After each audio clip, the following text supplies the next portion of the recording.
วันนี้ในอดีตเมื่อ 37 ปีที่ผ่านมาท้องฟ้าเหนือเมืองล็อกเกอร์บีประเทศสกอตแลนด์กลายเป็นฉากของโศกนาฏกรรมสะเทือนขวัญเที่ยวบินแพนแอม 103 ที่กำลังมุ่งหน้าสู่มหานครนิวยอร์กต้องจบลงอย่างไม่มีใครคาดคิดเมื่อระเบิดปริศนาทำงานกลางอากาศทำให้เครื่องบินแตกเป็นเสี่ยงๆผู้โดยสารและลูกเรือ 259 ชีวิตพร้อมทั้งคนบนภาคพื้นดินอีก 11 คนต้องสังเวยให้กับเหตุการณ์ครั้งนี้รวมเป็น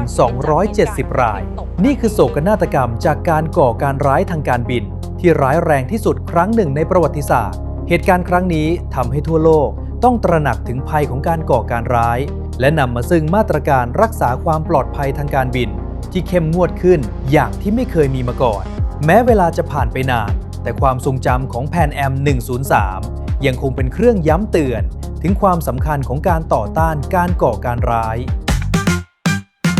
วันนี้นะดี